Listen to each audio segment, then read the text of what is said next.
Well, here we are. We're at part 3 of our interviews from CPAC last week. On this episode, we'll have Carla Karin Agness, and Chad Prather. And we'll, I guess, have some closing thoughts on what went on at CPAC and some other things. And also talk a little bit about Captain Marvel that will be released this weekend as well. And I guess maybe some other things, given I have a little more time to talk with you all fine people. So all this on this episode of Trend Chat.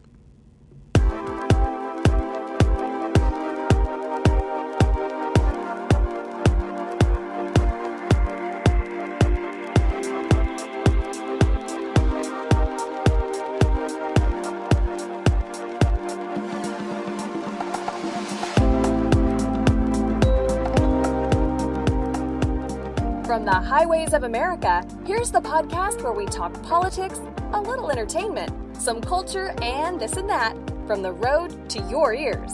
This is Trend Chat with your host, Brian Bledsoe. All right. This is Trend Chat. I am your host, Brian Bledsoe. And if you want to connect with us, whether on Facebook, Instagram, Twitter, or Snapchat, it's all the same name, Trend Chat 24/7. Oh, okay. No, I'm gonna let it play just a little bit in the background. Just, I don't know, do something a little different.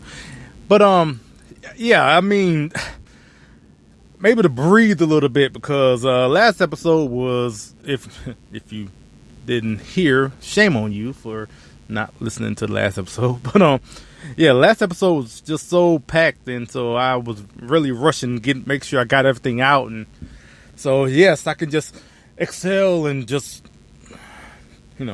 give my thoughts together and make sure I at least have something to say.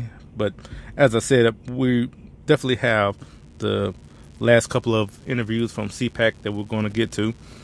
But I guess before we get into the interviews, at least one or two of them first. One thing I did want to mention is, so I posted on Facebook, and that, I posted about meeting people for the first time, especially people that you just know from social media. And I was asking the question, so when you meet someone that you're just friends with on social media, especially if you're meeting for the first time, do you bring up information, do you bring up things from their profile or from their page or whatnot? And I asked that question mainly because coming from CPAC, I think everyone had those situations. I don't know, maybe I'm the weird one. I don't know, maybe it's just me. But I know for me, I've really kind of toned down my way of introducing myself, or even how how the conversation goes when I'm talking to someone, especially for the first time, because I don't know. Like I said, I guess I'm the weird one in this, but let me put it like this. So if we're friends on Facebook, especially, or anything on social media, and when I say on social media, I'm more so talking about my personal pages. So like when I mentioned at the beginning of the show, I said like Trend Chat. So Trend Chat has its own social media accounts, and follow those as well. Like I said, Facebook, Instagram, Twitter, Snapchat, it's all at Trend Chat 24/7. But I'm talking about right now as far as more so the personal ones. And so when I accept someone, let me just put it that way, just to kind of catch all the platforms. So if I accept someone as a friend or whatever, a lot of times if I do that, that's because I've read your profile, have looked over it, because I don't just accept anyone, because I'm not into just adding a bunch of people just to say I have 5,000 friends, because that's the limit on Facebook, or whatever number on Twitter, Instagram, whatever. So for me, I tend to look over your profile and I'll see if so I don't want to get into details as far as like I guess one thing I'll mention. So like on Facebook, if if we have mutual friends, for one, all right, I'll give a look at it. Now, if we have over 100, 200, 300 mutual friends, I might just skim over the profile real quick and just confirm it, because 9 times out of 10, I'm guess you're cool. But under that, then I tend to look at your profile, see why are you even requesting, and stuff like that. So, but anyway, just to say, okay, so now I accepted you as a friend or whatnot, and then so hopefully we'll be interacting with one another or whatever like that. And so let's say, for instance, an event like CPAC comes across, and we're both going to be there, or whatever. And so I have noticed before that where sometimes, like, if I'm at an event and I see someone that kind of looks like someone that I know from social media, I have kind of a funny story about that, but I'm not going to get into that. Long story short, I thought it was someone, but it wasn't. And so it was real awkward saying, "Hey, so-and-so," and then turn to find out it wasn't. It's just someone that really looked like them. And so, that was weird. But, when I actually meet someone who, actually is actually the person, let's put it that way. And I notice sometimes when I'm, I guess, in that initial conversation, I notice I maybe reveal too much, where I ask about stuff about their profile, or ask about maybe about their job or whatever like that, or ask about other things, maybe just things that are in their profile. So it's not like I'm being a private investigator and finding something private. It's on the profile. So to me, I feel like I thought that's cool. I mean, you posted it. So, but I've noticed that tends to, I don't know, I guess it takes people by surprise. Hey, I'm sorry. I guess I'm the weird one because I actually read your profile as opposed to just, liking pics or liking posts and just moving on. But I don't know. And so now I'm a little more reserved. I kind of just, half time I don't even like approach too many people, mainly because I didn't want that situation to happen before or what happened. But also, it just, I don't know, it's the social awkwardness for me where I kind of just don't know really the social cues to not take the conversation too far. So 9 times out of 10, I just don't say anything at all.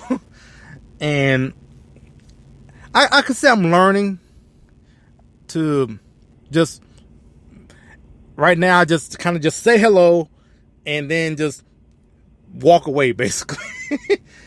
Even if we've been like chatting or whatever throughout social media, and even if, to me, I feel like I could have a longer conversation, I was like, no, I'm just gonna say hello and say, "Hey, nice to meet you," and then walk off.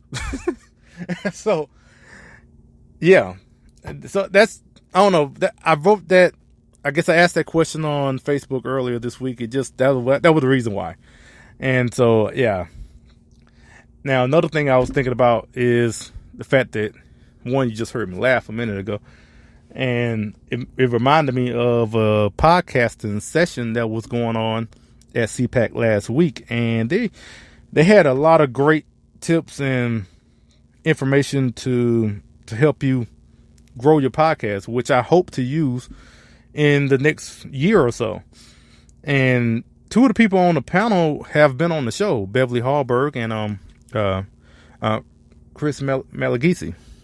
Make sure I said that right. But they've been on the podcast before, and they were part of a panel at CPAC talking about, how to help take your podcast to the next level. So, but one of the things that one of the panelists mentioned is that if you can, try to make sure you have two people for your podcast. And if you can avoid doing it solo, try to do that. And when I first heard that, I was like, well, I guess that's not, doesn't really work for me because I'm a truck driver. I'm on the road. Now, we've tried to get I guess like, not a regular, I guess, co-host, or I guess we tried to maybe have someone on at least once a month to talk about things and maybe talk about what's been going on in the past couple of weeks. We tried a couple of times. It haven't really worked out. Well, obviously it hasn't worked out because we're not doing it. But not to say that we're not open to it, because I am. But it's funny, right now we're kind of having technical difficulties like when it comes to calls, because as far as trying to record and everything, record someone that's calling in, that's have become a bit of an issue. But nevertheless, we're still open for that if anyone's listening and want to. So when I heard that, I was like, yeah, well, I'm doing it solo. Man, the one reason why they mention it is because kind of one of the things I've been doing actually is, if someone is doing a podcast solo and they're talking, so you think that, okay, well, this person just talking to themselves. And then another thing that they said is that if the person is, laughing at their own jokes, it kind of sounds weird, especially if they know you're doing it by yourself. And okay, this is episode 120, well, not 132. And yeah, if this is the first podcast you heard of Trent Chat, yes, I'm that guy. I'm that guy that will laugh at his own joke. Mainly in this case, there's no one else to laugh, but even if someone was across from me right now, I'll still be laughing. So the way I am doing this podcast would be no different if someone else was on the other side. Don't know if what that says about me, but hey, that's what it is. So it just, that kind of reminded me of that session that happened. And like I said, I'm hoping to use all the tools and the tips that I heard in that session, and hopefully we will take our podcast to the next level. Like I mentioned a couple episodes ago, we have a goal for next year. We want to be nominated for something. Don't know what it is, but I just want to see podcast, a podcast nomination for something. I don't know. I have no clue. I don't even know how you even do all that. But it's good to set a goal, so that's a goal we're going to set. Now, we're going to go ahead and get started with our, before I get more into a rant about that. Yeah, because I want to make sure we have enough time for everyone. So we're going to go ahead and go right into our first interview, which is also will be followed up with a special announcement at the end of this. So our first guest will be Carla Agness. Now, see, I didn't say it right just now, but hey, wait till you listen to this interview. I said it right then. So without further ado, here's Carla. Trent Chat here at CPAC, and we are very pleased to have Carla Agness with us. Now, did I say your name right? You said it right, Agness. Hey, I'm just going keep it real. Just going to make sure I think you might be a little Italian. I don't know. No, I'll be honest with you. I've been practicing. So ever since I knew I was going to interview you, I just started going through clips and like, all right, make sure Agness. Okay. Excellent. You got it. So I said again, Carla Agness, who is the founder of Culture of Life. So how you doing? I'm doing really well. Thank you so much for interviewing me, and thank you so much for everything that you're doing to make America great again. That's so cliche, but that is what I mean. Well, that kind of goes into a question I have later on. But first I want to ask, so what is Culture of Life? Culture of Life 1972 is a fashion brand that was started by me and my 3 daughters. We felt very marginalized in the fashion industry because there were a lot of fashion brands and fashion companies that were doing things that we thought were anti-American, anti-life, and anti-family. Whether it was messaging on their t-shirts, whether it was key spokespersons that they were hiring to represent their brands, or whether we knew that they were giving millions of dollars donating to Planned Parenthood.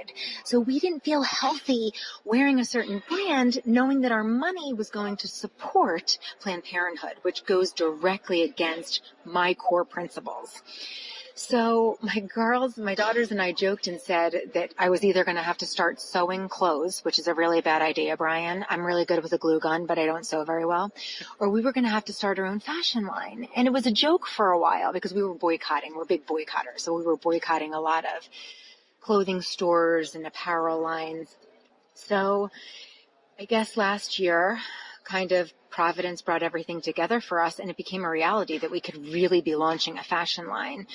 So like good Italian families, we were eating. That's where we do a lot of our problem solving. And we decided that we were going to launch a fashion brand that was going to message positive life images. We chose COL 1972, which stands for Culture of Life 1972. As you may or may not know, 1972 was the last year that we enjoyed a culture of life in the United States of America.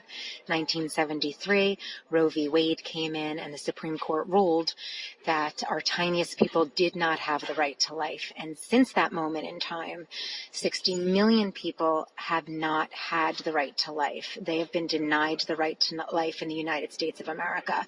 So when you go to cole1972.com, you are just going to see a life tribe that loves life. We're just like you are. We ski, we play tennis, we have fun, we hang out, we drink coffee, we like to look amazing.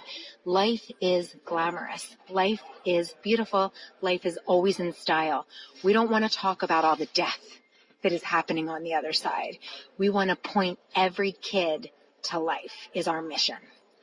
I know one thing in just the name being a culture of life, and the thing about it, I would just say, unfortunately, especially in the last couple of weeks or couple of months, with whether it's the bills that were passed in New York and in Vermont, and then with the Born Alive Act that just that didn't pass. I mean, I guess I want to ask, what are your thoughts on that?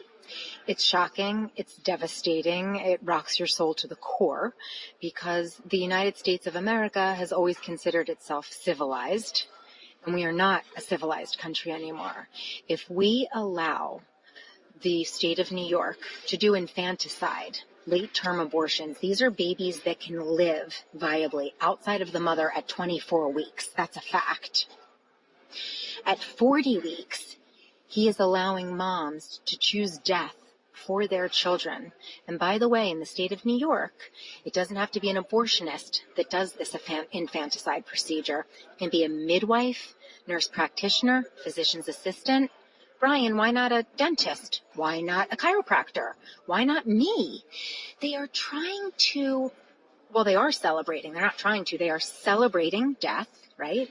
Cuomo wore a pink tie, pink champagne. They lit up the Twin Towers are not there anymore. The Trade Center, pink. They're not just pro-death anymore. The Democrats have come out celebrating death. We have never seen such a contrast in our country between the Democrats and the Republicans. You just brought up the bill that was shot down 2 days ago, the Infant Born Alive bill. It's HR 962, I believe. I might have that number wrong. Just Google it.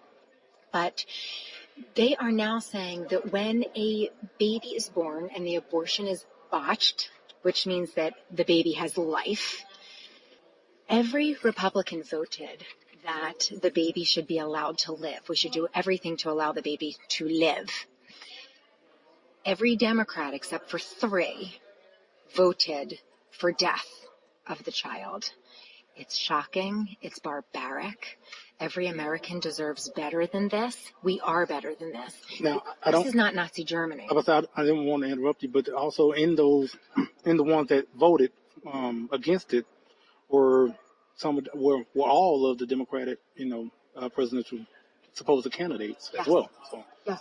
And I think it's amazing that this was not an anonymous vote, that we know who voted for and who voted against. And so you bring up a really valid point. I think that in 2020, this is going to be an enormous issue. And it's not about abortion anymore, right? This is now about infanticide. This is now about a baby that is on the table that was delivered and can have life, but they're saying, well, the mom doesn't want it, so we're going to let it die. This is preposterous. We should be choosing life every single solitary time. We want to leave a legacy of life. Sometimes it's the really hard decision that is the right decision. And let me tell you, there's no gray area with a baby that is being delivered on the table that is gasping for life. There's no gray area here. This is right or wrong, and the right thing is to allow that child life. Yeah, it's been disheartening. Is almost not even the word. It's extremely saddening as far as what's been going on with everything. Yeah, and now I guess to get on more of a happier note. So I guess to ask more about culture of life. So what you looking to achieve with everything? So, and I think that you also brought up another valid point. You said, let's get back to happiness. I really do believe that despite this gargantuan, terrible, deplorableness that's happening with life, it has created so many conversations, and I believe that the left's insanity with life is going to bring people over to our life tribe, because America is not ready for this. America never wants this. We're better than this. Let's talk about winning. Texas just defunded Planned Parenthood in the state of Texas. You know that Trump just, with the Mexico policy, our tax dollars are not going overseas to do abortions anymore. That's a huge win. We have 2 pro-life candidates to the Supreme Court. That's huge. They're going to be there for the next 40, maybe 50 years defending life. So let's get to Culture of Life 1972, our apparel line. Again, I feel like the other side since 1973 has done an excellent job of stealing the narrative for life, right? Instead of calling themselves pro-death, pro-abortion, that's more realistic, pro-abortion. They use the word pro-choice. Well, nobody has a choice. Are they choosing adoption? No, it's abortion that they're choosing. It's pro-abortion. So we are trying through Cole 1972 to steal back the narrative, to reclaim the life language. That's why you'll hear me say that I'm part of the Celebration of Life tribe. Pro-life is too weak for me. I'm not just pro-life. I'm not just for life. I celebrate all life. I love life. Life is glamorous, like I said. It is every breath, every day. It's a miracle. And I sincerely believe that if we could get every kid the way the left does when they're 5, 6, 7. Remember, Planned Parenthood is trying to get into our kids' elementary schools. They're already in the elementary schools in California.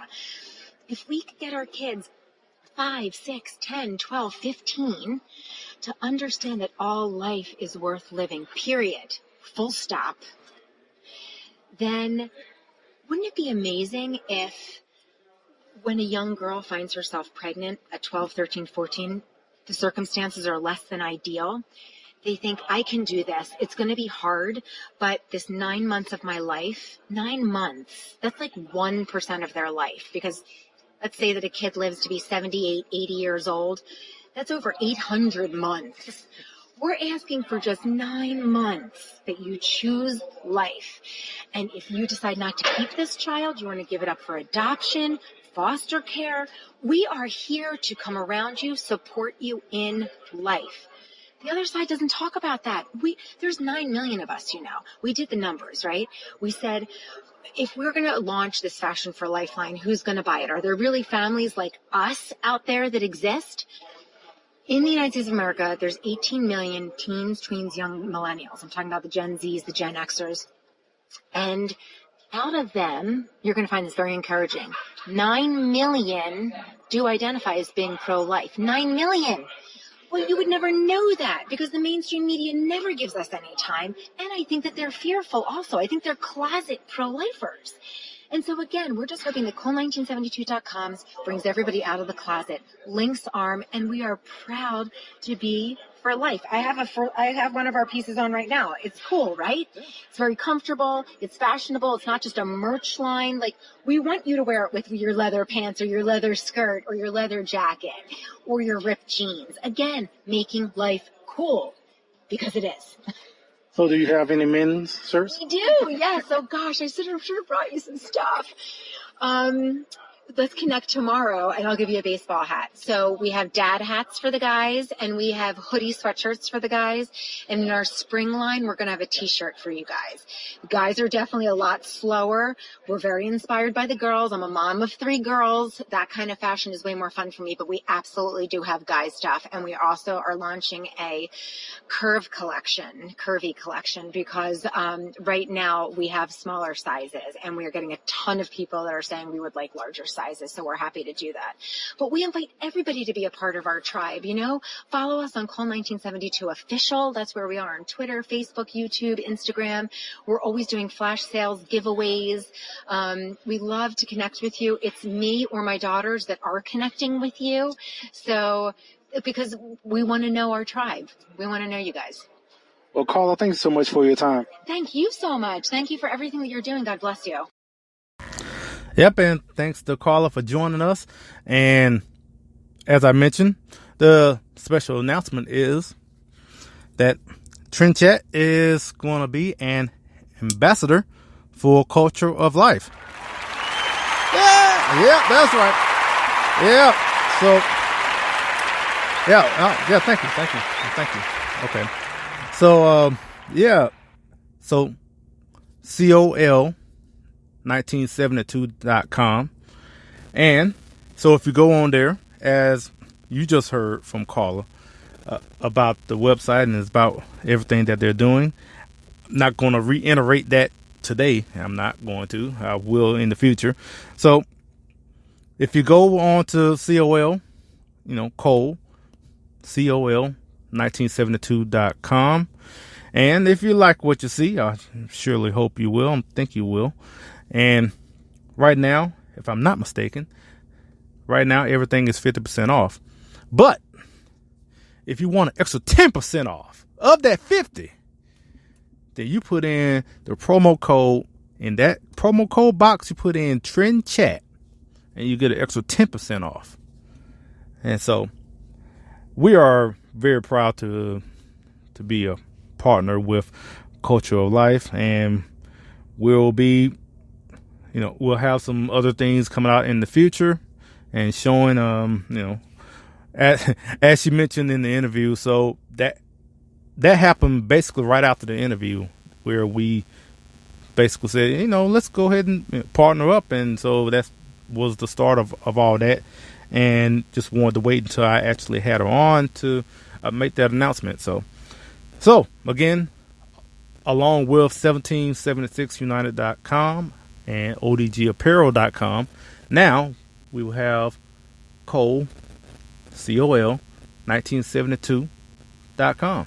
So those are the 3 we'll be mentioning, and I'm pretty sure we're going to probably stop at 3. I don't see, because if we keep going, the whole podcast would be nothing but just but that.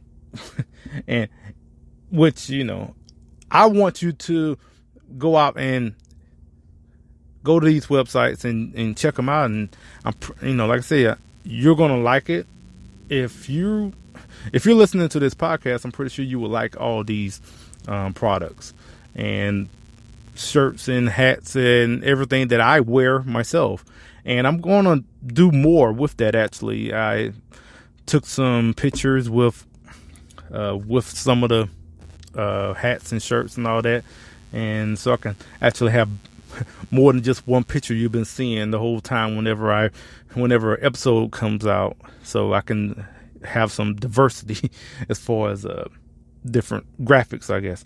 But that's behind the scenes stuff. You don't care. And plus we got more interviews to get to.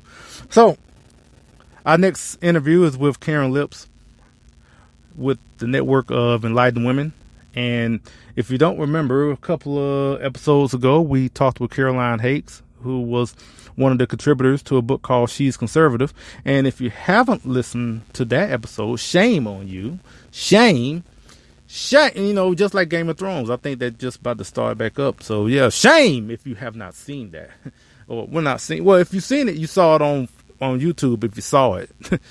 But any other time you would have heard it. So hopefully you have heard that episode. Anyway, I'm ranting way too long. Let's get on to that interview with Karin. Hello, this is Trent Chat at CPAC, and we are very pleased to have the founder and president of the Network of Enlightened Women, Karin Agness. It's great to be with you. So, first thing, I guess, for people that maybe not know, what is, I guess you could say new. What is that? New is how we're known. The Network of Enlightened Women. We're the nation's premier organization for conservative university women. We are organized as women's leadership organizations, so chapters on different college campuses across the nation. And in addition to that, we have a great suite of programs to recruit people into the conservative movement. So our national conference in the summer in Washington, D.C., we have our hashtag She's Conservative campaign in the fall. And then right now we're in the middle of our Gentleman Showcase, the campaign to promote and honor young gentlemen. Okay, and now you mentioned She's Conservative, and I remember there's a book called She's Conservative, and it was like it's a collection of essays from different, college campuses. So I guess tell us a little bit about that. Exactly. So we recently published a book entitled She's Conservative, Stories of Trials and Triumphs on America's College Campuses. And this book shares the stories of 22 young women who've been involved with NEW and describes what their experience was as conservative women on campus and then how they've overcome those challenges. So it's really an inspirational book, recruiting more women into conservatism and showcasing that these women are awesome women that are conservative and proud of it, and so more women should speak out as conservatives. It's one of the things we find with our women is they often feel very alone on their college campuses. So this is a great way to combat that. Yeah, I mean, we had Caroline Hates a couple of months ago to talk about the book and talk about her particular essay. And so I guess what was the inspiration in as opposed to putting all these stories together? The inspiration was that we sensed among young women, particularly college women, that they felt like they couldn't speak up as conservatives, that if you were a liberal woman, you could speak out and claim to represent all women and that your views were valid. Yet if you were a conservative woman, you felt silenced. And so we thought, we know so many incredible young women. Let's showcase them to inspire other women to speak out. And one of the things I found in the book is that a number of the women started their essays by saying that before they even stepped on campus, they had decided that they were going to silence themselves because they were worried as conservatives that they wouldn't make friends, right? And they worried about grades. And they just worried that their views would be a major problem to their success on campus. And to me, that's a real problem. Yeah, I mean, with the book that's been out, and I mean, how long has it been out so far? Oh, just a couple months. Okay. So, well, how can people get their hands on it? Yeah, they can get it on our website, which is www.enlightenedwomen.org. Or go to our website, we've already been on our website, or go to Amazon and they can search for it on Amazon and find it there and order it. I just want to make sure you say it now because I'm going to ask again at the end, but I just want to make sure people really get there so they can find it. So, thank you so much. I know recently you just did a panel here at CPAC, so what was that about? Yeah, we just had a panel on free speech on campus. And it was a great discussion of the challenges that college students face. Different topics came up from free speech zones, right? So on some of these campuses now, the campus administrators designate a zone where you're allowed to have free speech, which in some ways is so odd, right? Like, this whole country should be a place that celebrates free speech, not an area that's designated on campus. One of the panelists mentioned that there's actually a free speech gazebo at one university. So yeah, Wow. that was interesting. Yes. And then talked about, some activism and really encouraged the audience to stand up for intellectual diversity on campus, because it doesn't only benefit conservatives to have more conservative views on campus, it also benefits liberals, because then they engage on the issues and they sharpen their arguments and how they engage. So I think it's really better for all of us on campus. So with the organization as a whole, how's the reception been, whether on campus or just in general? It's been a little frustrating from the beginning, when the women's groups on the left were so opposed to it getting started. And I think that's because they've had a monopoly on being the women's voice. And so that's why it's awesome to see all these dynamic conservative women get involved with new and speak out and challenge that.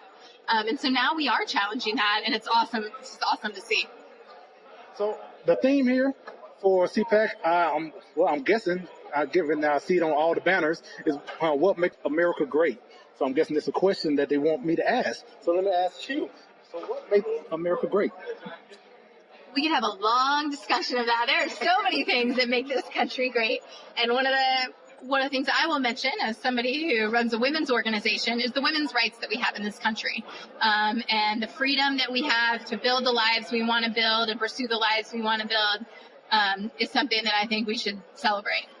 Once again, let everyone know, I guess, social media, where can they find you and everything? They can find us on our website, enlightenedwomen.org, on Twitter, at New Network, on Instagram, at Enlightened Women, and on Facebook at Enlightened Women as well.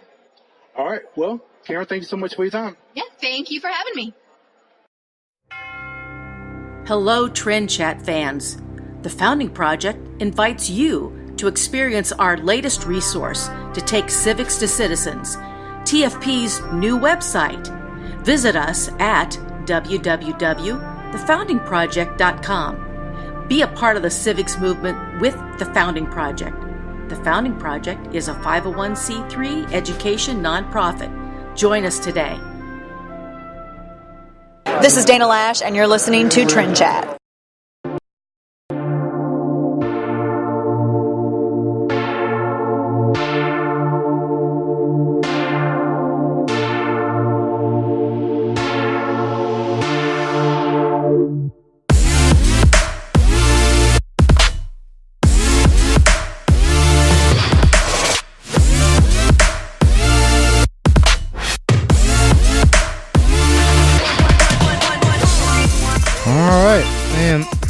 Thanks to Karin for joining us, and like I said, that was we had Caroline on a couple of episodes ago, and so really good to have Karin on to talk more about the book, and look forward to any I guess future books, maybe it's something else, maybe coming out.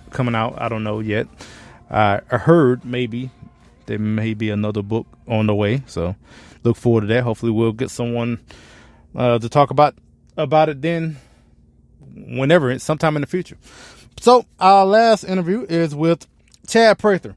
Now, on top of the interviews I've done for Trend Chat at CPAC last week, I also was part of some interviews, and some of that was with Blaze TV. Filmed a couple of clips for a couple of, I think about three or four here or there, and I don't know, I haven't seen them, and so we got a chance to get a couple of minutes with Chad to talk about basically what we've been talking about with everyone else, and just talk about his new show, Humor Me, and also some other things that I personally was very interested in. So without further ado, here's Chad. Hello, this is Trend Chat at CPAC, and we are very pleased to have Chad Prather with us. He is a TV host, comedian, all around, just a good guy. How you doing? It's true. I am a good dude. I keep telling people all the time how good I am, and they never want to believe me. So, let me first ask, is this your first CPAC? You've been here a couple times? Yeah, I've been here before. This is fun. It's almost like a family reunion. You come out here and you see folks that you haven't seen all year long, or it's the people that you keep up with on Twitter, and you get to see them in the flesh. And it's always a fun time because everybody out here, it reminds you that we live in a pretty great country. So recently you started a show, or a podcast on Blaze Media. Is that correct? Yeah, we did. So we were with CRTV merged with Blaze TV. And so we got a show called Humor Me. And then we also have the Chad Prather Show podcast, which we took from 1 episode a week up to 4 episodes a week. So we're running our mouth a lot on these shows, but we're having a blast doing it. So it's it like a podcast, or it's just like the Humor Me show, because I'm a touring comedian. I'm all over the country with my Star Spangled Banter comedy tour, do about 100 shows across the country a year. And I said, there's just no way to add anything else to my schedule. And they said, well, here's an idea. Let's just put the camera guys and producers on the road with you, and let's just make the show as you go. And I said, okay, well, that's kind of fun. So it's an opportunity for people to kind of look at some issues in culture, politics, and life that everybody deals with from a humorous perspective, but it makes a point, and you kind of get to be a fly on the wall in our life. So it's an interesting little perspective. So being on tour and doing comedy, I can just imagine. I mean, how is the reception when you bring up I guess when they found out that you're not a liberal, I guess. Well, from time to time we'll have venues and promoters that don't want to do shows with us simply because we're conservative, and so many folks in the world of theater lean left. And but we come into the shows, and folks, man, we have fans that drive hours to get to these shows. I head to Seattle, Washington tomorrow, which of course is a hotbed and a seedbed of liberal, mindset. But we sell out when we get there because these folks, they'll drive in. They're so happy that somebody with a conservative viewpoint is willing to come in and give them some common sense comedy and make them laugh and tell them stories, remind them that America's a pretty great place. And it's interesting. We've done that in Portland, Oregon. We've done it in San Francisco, New York. I mean, all these things. And it reminds you that conservatives are everywhere. I guess speaking on what you just mentioned, the theme for CPAC is what makes America great. Yeah. And I've been asking everyone, so for you, in your opinion, what makes America great? Well, I've been all over the world. I've spent a lot of time in a lot of third world countries, and you don't have to spend a lot of time out of this country to realize how blessed we are with liberty, the ability to speak your mind, the opportunity to defend yourself, the beauty of freedom, and the equality of opportunity regardless of race, gender. It's you look at situations like that and you remind that at the end of the day we're blessed. And I tell people it doesn't matter what statistics say. I know we're the greatest country on the planet because we got tens of thousands of people lined up at the border trying to get in here, and we can't get a single celebrity to leave. So that ought to tell you it's a pretty good place. Hey, you know what? That's exactly true. Still on tour? Oh yeah, we're all across the country. A lot of cities we're going back to for the second time. So now we're doing the Star Spangled Banter State of the Union tour, which is fun because I always say if Washington D.C. is going to keep writing the jokes, I'm going to keep telling them. So we have crazy politicians, crazy headlines. The world has just absolutely, we have everybody on the left who's running for office these days. All these folks coming out to run for president. They're just trying to out-radicalize each other. They're trying to see how far left they can go. And I miss good old-fashioned liberals. I miss good old-fashioned Democrats. Now we got leftists, and they can call themselves progressive, but they're regressing back into barbaric behavior. It's crazy. But we're on tour, yeah, and we always encourage people to come out and see us. We're always coming to a city near you because we're literally in every state. Okay, now, all right, all of that was for the podcast. Now, this question is strictly for me. I'm a wrestling fan. Yeah. And I heard that you're friends with Undertaker. I am friends with the Undertaker. How is that like? So I told we were in Vegas together a couple of weeks ago, and Mark Calloway, the Undertaker, he's a good buddy, and he's a mess. He looks all serious. He's intimidating, but he's one of the funniest guys out there, and he's real easy to talk to and spend time with. But I told him, I said, we were sitting there having a cigar and a whiskey one night, and I said, Taker, I think I'm going to just punch you in the face. He said, I better not find out about it. I just want to know what it was like to punch the Undertaker. So, yeah, that dude, he's great, man. Yeah, I mean, because I heard it, I think, I forgot, somewhere, man, and I heard say you're friends with Undertaker. I'm like, oh, really? Yeah. And I'm like, if I ever get a chance to talk with Chad Prather, I'm going to ask about that. But I'm pretty sure I'm not going to talk to Undertaker, Dustin Rhodes, all those guys. I mean, yeah, they're good buddies. Mark Calloway, the Undertaker, he's a mess. Now, are you yourself any wrestling fan at all? Or? Yeah, I was when I was a kid. And my great grandmother used to. She was ready to wrestle you if you ever told her it was fake. She's like, no, it's not, man. But I grew up in Augusta, Georgia, which was like Fort Worth, Texas. It was kind of a center point for the development of wrestling back in the day. And so, we had the Augusta Civic Center, which is now the James Brown Auditorium. They used to have the wrestling matches there all the time, and it was great. And we had a blast. Well, yeah, like I said, that little part was for me because I just had to ask that. But thank you so much for your time. Yeah, man. Thank you, brother. Yep, and thanks to everyone for joining us. That's it. I guess we're going to talk about Captain Marvel, but hey, maybe next week. Chat with you later.